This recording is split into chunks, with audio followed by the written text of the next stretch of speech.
ஒரு சில பேருந்துகளை மட்டுமே வைத்துக்கொண்டு ஒரு தனியார் டிரான்ஸ்போர்ட் நடத்தக்கூடிய நிறுவனங்கள் நல்ல லாபத்துல போயிட்டு இருக்கிற இந்த சூழ்நிலையில கிட்டத்தட்ட நம்ம தமிழ்நாடு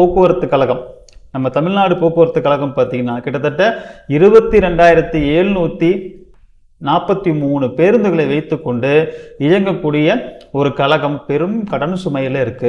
அங்க இருக்கக்கூடிய ஊழியர்களுக்கு சம்பளம் கொடுக்க முடியல, பணிமனைகளை அவங்க என்ன பண்ண முடியல, மெயின்டைன் பண்ண முடியல.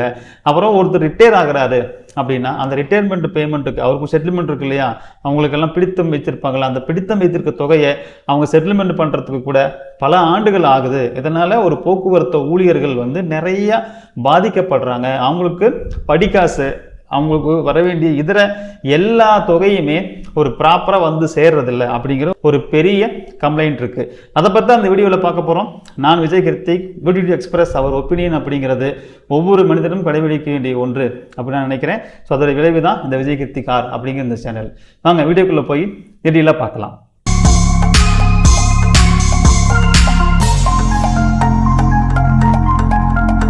கிட்டத்தட்ட 22,743 பேருந்துகளை வைத்துக்கொண்டு இயங்கக்கூடிய நமது தமிழக போக்குவரத்து கழகம் பெரிய நஷ்டத்தில் இருக்கு நம்ம கேள்விப்பட்டிருக்கோம் இதுக்கு முன்னாடியே. ஆனா அவங்க எப்படியெல்லாம் நஷ்டத்துக்கு ஆளாச்சு அப்படிங்கிறதும், அதுக்கு அந்த தமிழக போக்குவரத்து கழகம் மேற்கொண்டு என்னென்ன மாதிரியான நடவடிக்கைகள் எல்லாம் எடுத்துட்டு இருக்கு. சம்பளம் கொடுக்க கூட பணம் இல்லை, அப்போ எப்படி சம்பளம் கொடுக்குறாங்க. அடுத்தது அங்க இருக்கக்கூடிய ஒரு ரிட்டையர்மெண்ட் ஆகிறாருன்னா அவருக்கு செட்டில்மெண்ட் பண்ணணும், அந்த செட்டில்மெண்ட்டை எப்படி பண்ண போறாங்க, இல்லை எப்படி பண்ணிட்டு இருக்கிறாங்க. இது மாதிரியான கேள்விகளுக்கெல்லாம் ஒரு விடை தெரியும் விதமா மதுரை சார்ந்த அக்கிம் அப்படிங்கிறது என்ன பண்ணியிருக்கிறாரு, தமிழக போக்குவரத்து கழகத்தின் உள்ள என்னதான் நடக்குது, அந்த டிபார்ட்மெண்ட்ல என்னதான் நடக்குதுன்னு சொல்லிட்டு தகவல் அறியும் உரிமை சட்டத்தின் மூலியமா அவர் ஒரு மனு கொடுத்திருக்கிறாரு. எந்த விவரமெல்லாம் எனக்கு வேணும், அங்கிருந்து வந்த அந்த தகவல் அறியும் உரிமை சட்டத்திலிருந்து நமக்கு வந்த செய்திகள், அந்த விவரங்கள் பெரும் அதிர்ச்சியையும் நமக்கு இது என்ன ஆக போகுது அப்படிங்கிற ஒரு பெரிய ஒரு கேள்விக்குறியும் நமக்கு எழுப்பியிருக்கு. கிட்டத்தட்ட பார்த்தீங்கன்னா தமிழ்நாடு போக்குவரத்து கழகத்துக்குன்னு சொந்தமான பல மனைகள், அதாவது அவங்களுடைய சொத்துக்கள், அவங்களுடைய நம்ம என்ன சொல்லுவாங்க அப்படின்னா அதோடைய பணிமனைகள்னு சொல்லுவாங்க. இப்போ பஸ் ஒரு இடத்துல போய் எல்லா பக்கமும் பிரித்து விடுவாங்க இல்லையா, அங்கிருந்து ஃபியூல் பண்ணுவாங்க, அங்கே தான் என்ட்ரி போடுவாங்க, எந்த ஏரியாவுக்கு இந்த பஸ்ஸு போகுது, என்ன ரூட்டு, யார் அந்த டியூட்டி பார்க்க போகிறா, இதெல்லாம் அந்தந்த ஏரியாவுக்குன்னு ஒரு பணிமனை இருக்கும். அங்கிருந்து தான் அந்த வேலைகள்லாம் நடக்கும். பஸ்ஸை ஈவன் அவங்க ஒரு மெயின்டெனன்ஸ் பண்ணுறது உட்பட எல்லாமே அங்கே தான் நடக்கும். அது மாதிரியான 300க்கும் மேற்பட்ட பணிமனைகளையும் பல பேருந்துகளையும் இவங்க என்ன பண்ணியிருக்காங்கன்னா பல கோடி ரூபாய்க்கு வங்கியில் அடமானம் வைத்து இவங்க கடன் வாங்கியிருக்கிறாங்க. இந்த கடனுக்கான வட்டி, அதாவது கடன் வாங்கும் போது இஎம்ஐ வரும் இல்லையா, இந்த இஎம்ஐ தொகையே கிட்டத்தட்ட பல கோடிகள் அவங்களை செலுத்தி கொண்டிருக்கிறதுனால வரக்கூடிய வசூல் எல்லாமே என்ன ஆகும், ஒரு டிக்கெட் நம்ம டிரான்ஸ்போர்ட் நடக்கும்போது அந்த டிரான்ஸ்போர்ட் மூலியமா ஒரு வருமானம் வரும். அந்த வருமானத்தை வைத்து அவங்க இந்த கடன்களை கட்டுவதற்கு, வட்டி கட்டுறதுக்கு, வட்டியே பல ஆயிரம் கோடி கட்டுறதா சொல்லப்படுது.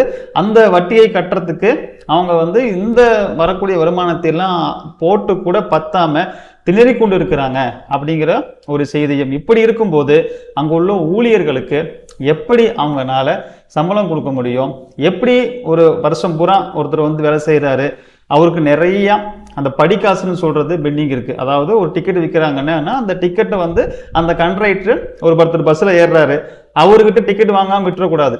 ஏன்னா அவருக்கு சம்பளம் போக ஒரு இன்சென்டிவ் மாதிரி தான் அந்த படிக்காசுங்கிறது. அந்த இன்சென்டிவ் வருது அப்படிங்கும் போது தான் அவர் கவனமா என்ன பண்ணுவார், எல்லார்ட்டையும் டிக்கெட் வசூல் பண்ணுவாரு அப்படின்னு சொல்லிட்டு அந்த படிக்காசுங்கிற ஒரு ஆப்ஷன் கொடுத்துருக்காங்க. ரெண்டாவது, எல்லா ஸ்டாப்லையும் அவங்க பஸ் நிறுத்தணும்.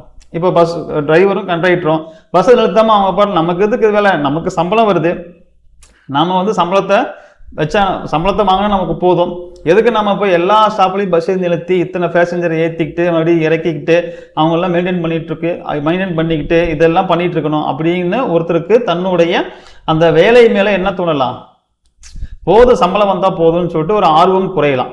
அந்த மாதிரி ஆயிடக்கூடாது. அப்போ நிறைய பேர்த்தை ஏற்றி கரெக்டாக பஸ்ஸில் ஸ்டாஃபில் நிறுத்தி அவங்களுடைய பயணிகளை அவங்களுக்கு ஏற்றி கரெக்டான ஒரு மெயின்டைன் பண்ணும்போது அந்த வசூல் வரும், அந்த ஒரு வருமானம் வரும். அதில் அவங்களுக்கு ஒரு இன்சென்டிவ் தான் படிக்காசுன்னு சொல்கிறாங்க. அப்போது கரெக்டாக அந்த வேலையை செய்யணும். நிறைய பேர் வண்டியில ஏன் பஸ்ஸில் நான் டிரைவராக இருக்கிறேன், கண்டக்டராக இருக்கிறேன்னா அந்த பஸ்ஸில் ஏறி இறங்கக்கூடிய அவர்களுக்கு ஒரு படிக்காசு கிடைக்குங்கும் போது தான் அவங்க பொறுப்பாக அந்த வேலையை செய்வாங்க அப்படின்னு தான் அந்த சிஸ்டம் அனௌன்ஸ் பண்ணப்பட்டது. ஆனால் அவங்களுக்கு பல ஆண்டு காலமாக அந்த படிக்காசு வந்து நிலுவையிலேயே இருக்குது. இன்னும் தான் சம்பளமே கொடுக்க முடியாத ஒரு சிக்கல் இருக்கக்கூடிய ஒரு அமைப்பு, ஒரு கழகம் எப்படி அவங்களுக்கு வந்து நிலுவைத் தொகையை கொடுக்க போகுது அப்படின்னு நமக்கு தெரியல. ஏன் கொடுக்க முடியலங்கிற போது தான் இது நமக்கு செய்தி வருது. கிட்டத்தட்ட 300க்கும் மேற்பட்ட பணிமனைகளை வந்து இவங்க வங்கியில் அடமானம் வச்சிருக்கிறாங்க. நிறைய பேருந்துகளை அடமானம் வச்சிருக்கிறாங்க. இது வந்து தமிழ்நாடு போக்குவரத்து கழகத்துக்கு சொந்தமான சொத்துக்களை பல கோடி ரூபாய்க்கு அடமானம் வைக்கப்பட்டுள்ளது அப்படின்னு சொல்லிட்டு அந்த தகவல் உரிமை சட்டத்தில் இருந்து நமக்கு செய்தி வந்து என்ன பண்ணியிருக்கு, கிடைச்சிருக்கு. இந்த தகவல் பெரும் அதிர்ச்சியை எல்லாருக்கும் ஏற்படுத்தியிருக்கு. கிட்டத்தட்ட பார்த்தீங்கன்னா 2000 முதல் 3000 கோடி வரைக்கும் அவர்கள் வந்து நம்ம தமிழ்நாடு போக்குவரத்து கழகம் வட்டியே கட்டுது அப்படின்னு சொல்றாங்க. அப்போ அவங்க வந்து அதாவது இஎம்ஐயாக தான் போகும். அவங்க வந்து என்ன பண்ணியிருக்கலாம், ஒரு சிசி மாதிரி ஓடி மாதிரி வாங்கியிருந்தா வட்டி கட்டுவாங்க. டேம் லோன் மாதிரி அவங்க வாங்கியிருந்தாங்கன்னா டியூ கட்டுவாங்க. அப்போது இவங்க சிசி ஓடி மாதிரி வாங்கியிருந்தாங்கன்னா வட்டி மட்டுமே போயிட்டே இருக்கும். அதுக்கே கிட்டத்தட்ட ஒரு மாதத்துக்கு 2000 கோடி முதல் 3000 கோடி வரைக்கும் அவர்களுக்கு அந்த வட்டி பணமே போகுது. அப்படின்னா இங்கே உள்ள அந்த போக்குவரத்து கழகத்தை எப்படி அவங்க லாபகரமாக நடத்த முடியும், அந்த ஊழியர்களுடைய நிலைமை என்னாகும், எப்படி அவங்க சம்பளம் எல்லாம் கொடுக்க முடியும், இதெல்லாம் ஒரு பெரிய நமக்கு என்ன பண்ணுது, ஒரு அச்சத்தையும் ஒரு கேள்வியும் ஏற்படுத்துது.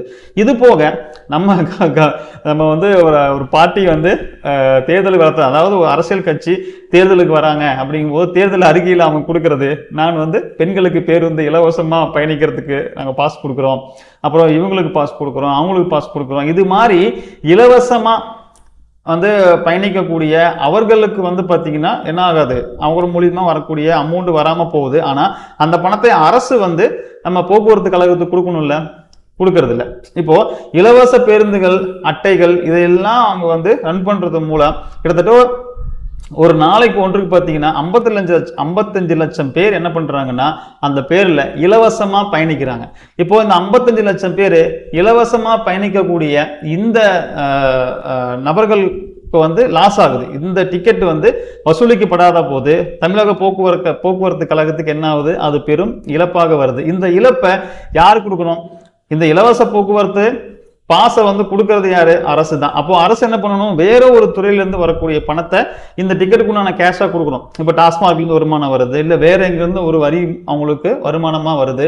இந்த இழப்பை தமிழக போக்குவரத்து கழகத்துக்கான கிட்டத்தட்ட 55 லட்சம் பேர் இலவசமா ஒரு நாளைக்கு பயணிக்கிறாங்க அப்படின்னா யோசிச்சு பாருங்க.